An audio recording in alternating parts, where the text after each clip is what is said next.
In 1 Peter chapter 3, verse 15, the author tells his readers, "Always be prepared to make a defense to anyone who asks you for a reason for the hope that is in you." For most of the Christians I know, there could be nothing more daunting, frightening, and frankly unappealing than the idea of defending their faith to someone else.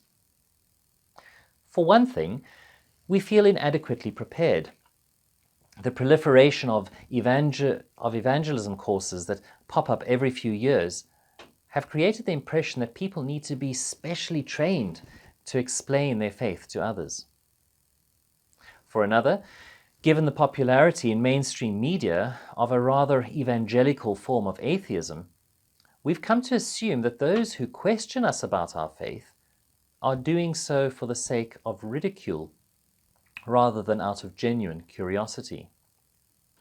And thirdly, the widespread acceptance that faith is private and not public, even within the church, makes the whole idea of talking about one's faith a rather unseemly prospect.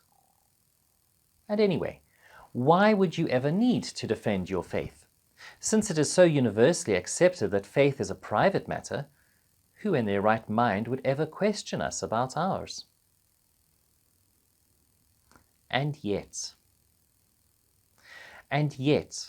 the age in which we live is a very religious age. People may not all worship in the traditional settings of church or synagogue or temple, but worship they do. And yet, we live in a philosophically curious age where generations brought up out with formal religions are increasingly beginning to ask questions about meaning and faith. And yet, despite our best efforts to hide our beliefs away in a private closet, what we believe matters. What we believe, which God we worship, if you like, has consequences for how we live, not just esoterically and privately, but concretely and publicly. Now, there's no description of a community in the New Testament that captures more accurately the mood of our own modern Western society than Luke's account of the city of Athens in Acts chapter 17. "I perceive in every way you are very religious," says Paul.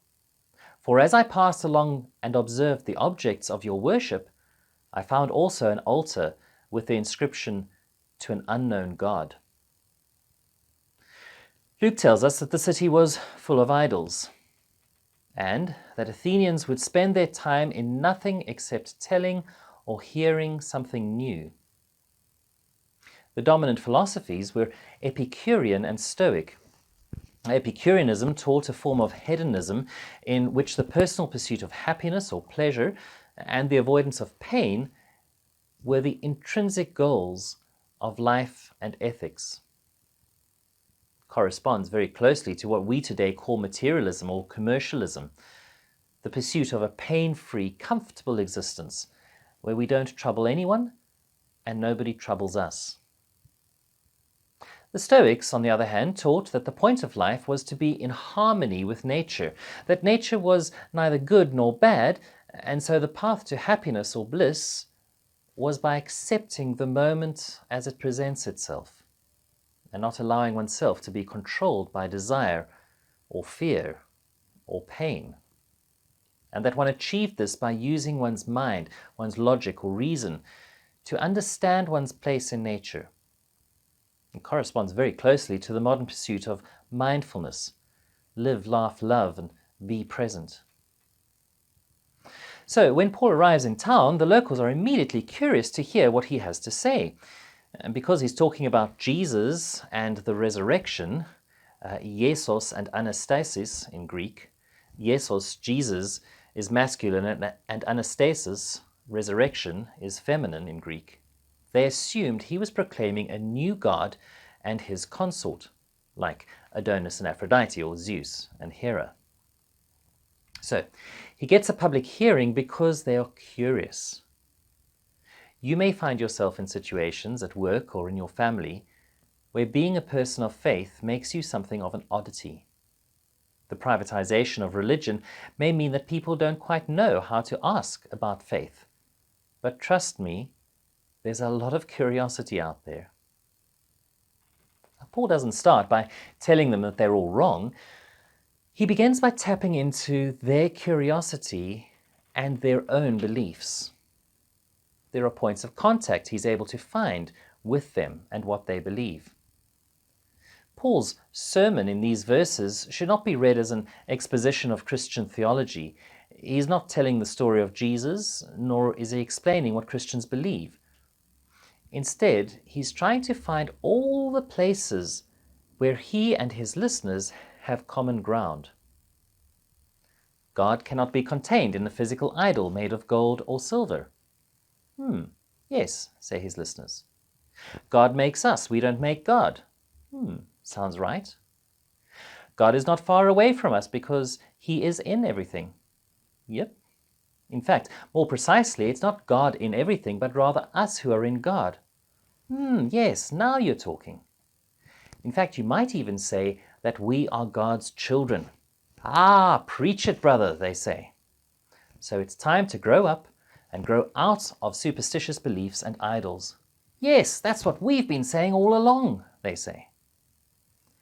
And then, once he's got them in the palm of his hand, Paul hits them with a sucker punch. And the one who will judge the world is a human being whom God raised from the dead, says Paul. And when Paul mentions the resurrection of Jesus, he moves the conversation out of the realms of the philosophical out of philosophical speculation and into the realm of concrete reality, the concrete reality of this world. The point is not that he is introducing a new philosophical concept. It's not that he wants to debate the question about whether or not human beings can or can't be brought back to life. Instead, the point he's making is that questions of good and evil, of meaning and truth, can be concretely pinned down to the life and teaching of one man, Jesus Christ.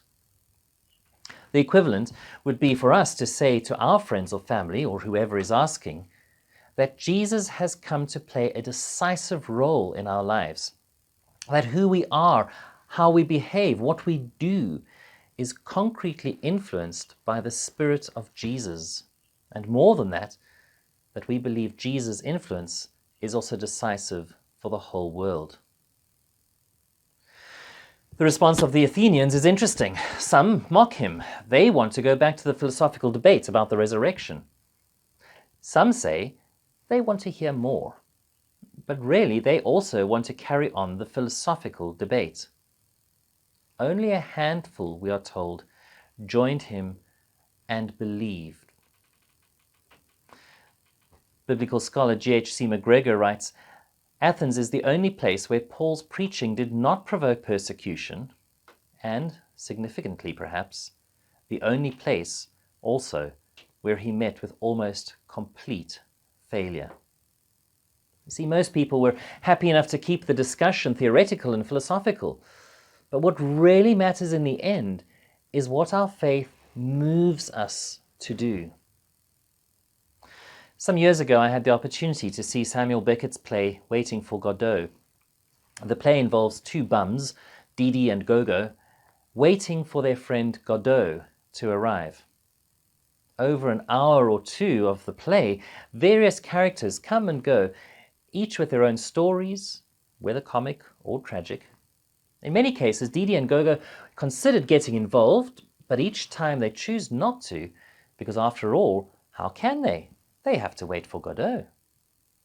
The play ends with the couple still waiting, never having actually done anything, never having actually got involved in the misery or tragedy, joy or pain of the world that has passed them by. It seems to me that in a world where many are good at arguing philosophical questions, but prefer to remain as spectators at a distance from them, our faith gives us some concrete answers. I don't think you need much philosophical or even theological training to share some of these answers with others. Simply put, what does Jesus mean to you?